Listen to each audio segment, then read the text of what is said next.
ঘরের মেঝেতে একটা ছোট গোলাকার গর্ত। সেই গর্তে শিশু সন্তানটিকে ঢুকিয়ে দাঁড় করিয়ে রাখা হয়। শিশুটির মাথা ও হাত দুটি যাতে বাইরে থাকে এমন করে গর্তটি করা হয়েছে। ক্ষুধার সময় প্রচণ্ড কান্নাকাটি করলে মা শিশুটিকে গর্তে ঢুকিয়ে খাওয়ান। শিশুটির নাম গোপাল সাঁওতাল, বয়স 3.5 বছর। জন্ম থেকে সে শারীরিক প্রতিবন্ধী।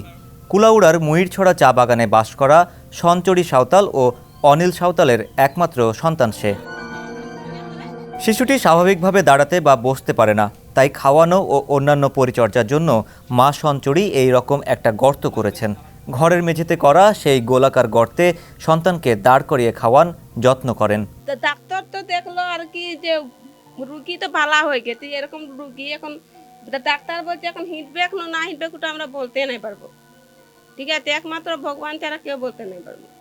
সরকারি যদি এরকম যদি আমাকে যদি সাহায্য দেয়, সাহায্যর উপরে আছি। আমি গরিব মানুষ, আমি কাহা যাবো? ভয় করে মানুষ হবে। আমরা যদি এরকম যদি সুযোগ পাই, টাকা পয়সা পাই, তো আমরা বাচ্চাটাকে কোনো লাগান ঠিক করবো। আমরা গরিব মানুষ, আমরা কাহা যাব, কোথায় যাব? একমাত্র সন্তানটি যেন একদিন নিজের পায়ে দাঁড়াতে পারে, নিজের মতো করে হাঁটতে পারে, এটাই একমাত্র চাওয়া বাবা মায়ের। নুনান্তে পান্তা ফুরানোর পরিবারে প্রতিবন্ধী ছোট্ট শিশুটি বিনা চিকিৎসায় পড়ে থাকবে, সেটা কারো কাম্য হতে পারে না। ও তো বইতে পারে না, হাঁটতে পারে না, খালি দিনে রাতে খালি হুতনো থাকে।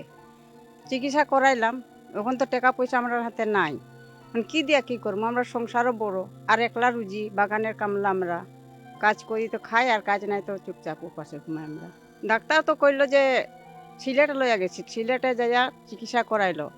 বেলুন দিছে অত বড়, ওইটা লইয়া বলে রেপ টাইট করবে, করলো কোনটাও কোনো কাজে লাগলো না। RICL TMX, যুগের পর যুগ স্থাপনা থাকে মজবুত। আর জন্ম থাকি তো বাচ্চা আমার ও চল হইয়া রয়েছে, দিয়েছিল কে যেন বলো, এটাও জানে তার নাম্বারে। টাকা পয়সা ঠিক নাই গতিকে বলেছিল যাবার লাগিন, আমরা হাতে টাকা পয়সা নাই, এটা যেতে পারিনি আমরা।